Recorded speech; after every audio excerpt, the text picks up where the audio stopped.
Hello, everybody. I just want to talk about Karate Kid Legends. So, on one hand, I'm disappointed that it didn't do better at the box office. It did break even and then went ahead of that. It's now at 102 million. It will probably go up a little bit more than that over the week, but I don't think it's in my theater past Thursday. They're not listing it in the theater on Friday, so it's probably out of the theater by Thursday. Um, so I'm a little disappointed it didn't do better. And I think like it just people are weird. There were a whole bunch of people that were prejudging this movie from the get go. Oh, it's not. It's got Jackie Chan. Wasn't the movie he was in? Not canon, and they couldn't get past that fact. Well, once they announced that Jackie Chan and Ralph Macchio were going to be in a Karate Kid film together, it was canon. That film was canon right there. Get used to it, folks. Now it's canon. Then people were like, that it basically was, had Ralph Macchio in it, but he doesn't get into it until the first hour of the film is up. But I mean, it wasn't. First of all, it wasn't his film. It was Ben Wong's film, and that's what it was about.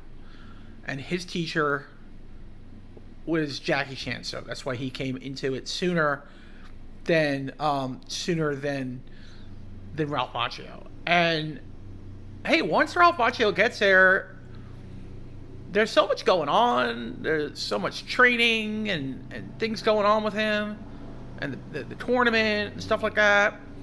That to me, like by like I don't know, maybe the second and third time, it just maybe by the second time I saw it, because I saw it 3 times, by the way, 3 times. By the third time, I'm like, the second or third time, I'm like, it doesn't even feel like it's an hour in, and it doesn't even feel like we've only got about a half hour to go. I mean, it was just so memorable, the scenes with Ralph Macchio, that I was just excited and enjoying it for what it was. So I honestly didn't have a problem with that aspect of it. For one, it's Ben Wong's film, and two, Ralph Macchio does a really good job for the time he's in it, and it makes it memorable to me.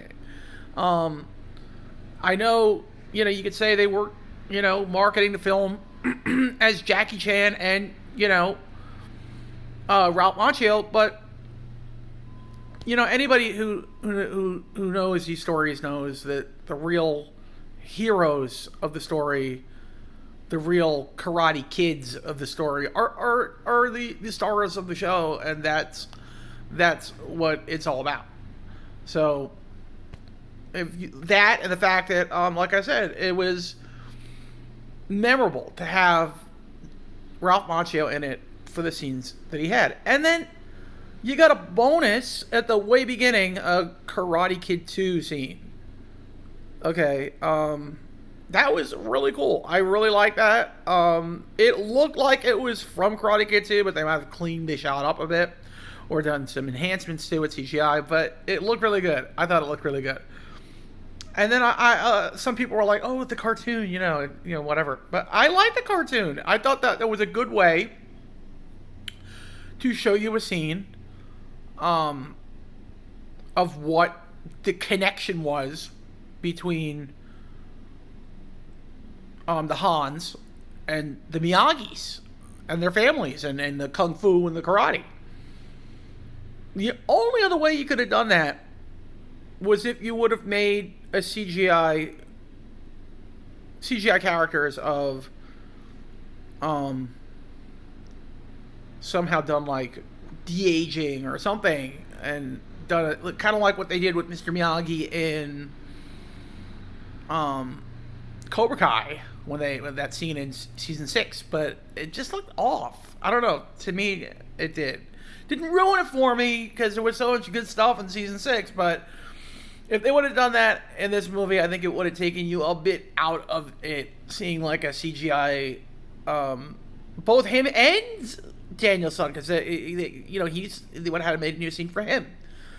So I thought the way they did it was a good way to do it. I didn't have a problem with it, and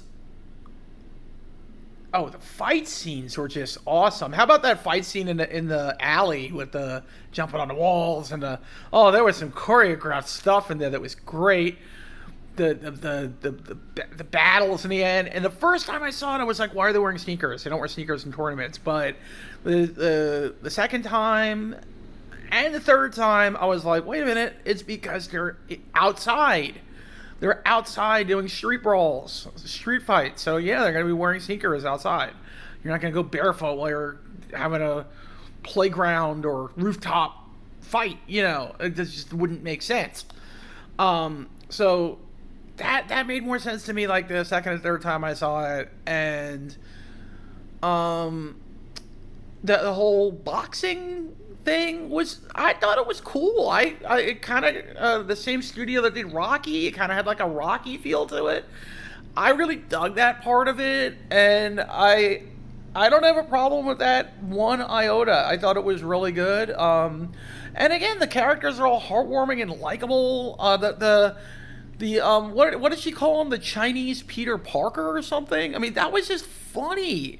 And then to hear that, like, Joshua Jackson, his character said it. I mean, that's funny. I like that. And some people had a problem with the fact that the whole reason he was going into the tournament was to save the guy's pizza place. Well, he became really good friends with them, and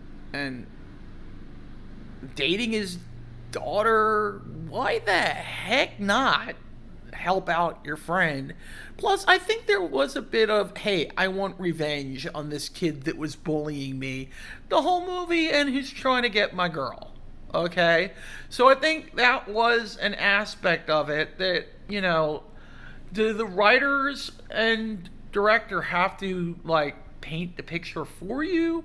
Or can we just kind of deduce this in our head that although they're saying it's to save the pizza place, he's also doing it for revenge? Okay?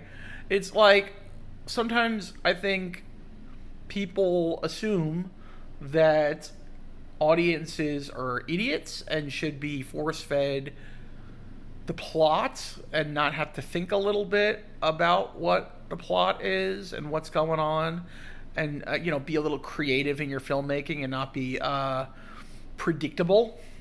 I thought that was very, very original, and I honestly had no problem with it. And as for his mom, played by Mi-Na Wen, who was in the Book of Boba Fett and Mandalorian, I had no problem with anything to do with, like, the fact that she wasn't in it that much. She did what she was supposed to do. She was supposed to be a mother that didn't want her son to fight, and a mother that was grieving over her son that died. I thought that was fine. I thought that was perfectly fine. I didn't see a problem with that. And the fact that the bad guy dojos weren't really heavily into it, really weren't that much of a factor. Well, I mean, you did have guys that were like loan sharks that worked for that guy that were trying to get money. So there was that.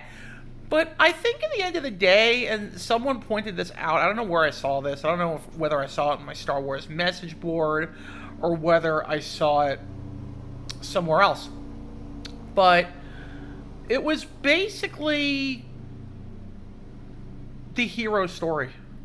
It wasn't like other stories where it was more mixed, where you had the hero and the villain, and Cobra Kai was like that. I think the rest of the Karate Kid films were a lot like that. But I guess they want to do things a little bit different and make this more of a hero adventure and less about the villains. I mean, you still did have the bad kid who, in all intents and purposes, was an asshole, but you didn't have as much of it as in the old films. Like, the minute their fight got broken up on the school playground, he was like, meet me in the Five Boroughs tournament, you know. So they kind of laid it right out there that this was going to end in the Five Boroughs tournament. And as someone coming from New York City, I thought it was super cool that this was a story in New York City. I'm from Staten Island. I'm a New Yorker. It was cool to see New York, even though some of it was filmed in Canada. Okay, it was cool. So that's going to be it, guys. I want to watch my baseball game and have a good rest of Canada Day, as it is, actually. My team is playing Toronto. Anyway, to all Canadians watching my videos, happy Canada Day, and God bless, and may the force be with you.